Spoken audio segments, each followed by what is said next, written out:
University of Kwazulu Natal to talk to us further about language and of course the rituals that are said to be practiced. A very good afternoon to you, Prof. Thank you very much for joining us here on SABC News this afternoon. Good afternoon, Flo, and your viewers. You know, we've been hearing a lot of talk around languages and why it's important to use certain words as opposed to others.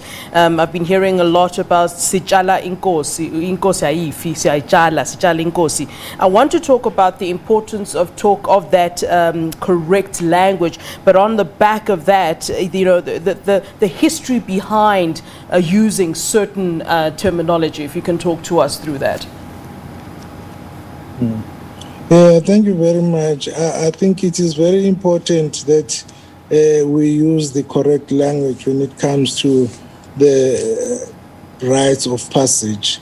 And death is seen as the final rite of passage, and it must be conducted in a correct manner, because there is a fear that if it's not properly done and not properly addressed, some misfortune will occur afterwards. But the term plant, as you have mentioned, it has got a very strong belief amongst the African people in general, that when you plant something, the intention is that it must grow. And when a person dies in an African belief, he doesn't die. He exits this world to a new world. So planting here on this ground, but the person that is planted is going to rise in a new world of the ancestors. So that is the whole idea, that you plant. In some other countries in Africa, they actually plant a tree in the grave, on the graveside, so that the tree will grow. And I think this is the whole ideology of the term plant, and that is its significance. Prof, you know, over time, I would assume that, you know, certain practices, rituals have had to adapt to, you know, changing times and where we are now. I mean, you know, from my own, you know, watching of movies like Shaka Zulu, you would see a ritual where, you know, when a king has fallen, for example, it would be said that he has to go with his aides. Obviously, those are things that can't be practiced now. How do we decide which of the rituals we hold on to and which of the rituals you know, we have to kind of let go of? Because no doubt the king was someone who was very much about tradition and keeping things as they were, and very strict about Zulu practices and rituals. And as I sit here, I just wonder how do we decide what continues and what doesn't? I mean, for example, the burial will be taking place at night, and maybe you can talk to us about that, you know, about why it takes place at night and the fact that it's males who go there. Women are not welcome there. I mean, a feminist would sit and say, well, that shouldn't be the case, really. So I'm wondering, how do we know which practices, or how does Zulu culture know in terms of which practices to hold on to and which ones to let go of? Thank you very much for that question. I think it's about leadership that is currently in place that will take a decision. Let me come back to your example that you gave, where the aide of the king is buried with the king, so that he continues to serve the king in the new world. Yeah. That stopped from happening during King Shaka. You may recall that during King Shaka, KaBhekuzulu Buthelezi was his aide. And on the day when he was to be laid to rest, KaBhekuzulu disappeared, and he fled from being buried with King Shaka. And up until then, he just disappeared, and that did not take place. And the next king, Inkosi Utingane, also the aide did not follow the king. And all the history of the kings that followed after that ritual was never performed. So I think to decide which one to follow and or to drop, it depends on who is currently leading, because some of the rituals were happening prior King Shaka, but when King Shaka was the ruler of the Zulu nation, he changed some of them. Like in the past, when you are twins, one twin was taken outside, like literally was killed to save the mother, because when you give birth to two children, your strength is challenged and compromised. So that's why they decided that they will get rid of the other twin and then one will remain. So King Shaka stopped the tradition. So it depends who is in charge.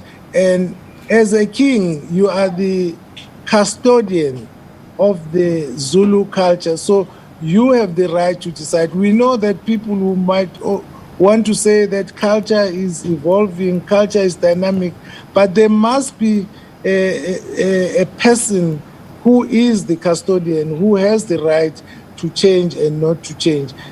Coming back to circumcision, King Shaka stopped circumcision because his main intention was to unite the Zulu nation. And he felt that if young men will go up to the mountain for months instead of training for the next attack, then it doesn't serve the purpose. So that was stopped. Yeah. Prof, all right, I want us to play a clip. I believe it's a praise singing clip that was performed earlier on. I hear it's called Imvumi. It involves talking about iThakazelo, the king's praise names and so forth. And I'd like you to talk to this after we play this clip. So I'm just going to play it for now. Ask the team just to put it up, and you can talk to it for us. Okay. Wena wendlovu bayede indlondle nophapha ekhanda kamenzi daba ke ulalele lo muntu omemezayo memeze ngathi uyakhala uyalila uthi yigula lakajama lichithekile lichithwa ingqwele endala yakithi kwamalandela ube sibindi Buthelezi ngokhuthazela umuntu akandaba bemthuka bemcokofula bethu Zwelithini kayikubusa kayikubankosi kanti bamgcoba ngamafutha empepho yakithi kwamalandela usodidase inkonyane encane kandaba edidimbala hlanga lomhlabathi mana njalo ngonyama usibheke isizwe sakho njengoba usibhekile wena wendlovu bayede. Talk to us about that. I mean, with the importance really of praise singing, and I mean in African culture, this throughout in most cultures, it's so important. I mean, you kind of get goosebumps as an African person just hearing those kinds of praise singing. Talk to us about what's being said there, the importance of it, and why it is important to maintain the praise singers and what they have to say. Literally, a bard who is a praise singer, as a whole idea is to praise the king. And they are given a right and authority to say almost anything, even if it's wrong or right, because they've got the right to criticize the king, and they've got a right to praise the king for what they feel is right. And they carry the similar gesture from the previous king. That's why when you praise, you refer to the former kings, like Inkonyane Kachama. Uchama is the king that came before King Zwelithini. So they've got the history of the nation, and they know what the other kings have achieved, and they add those achievements to the current king. So what is significant from what the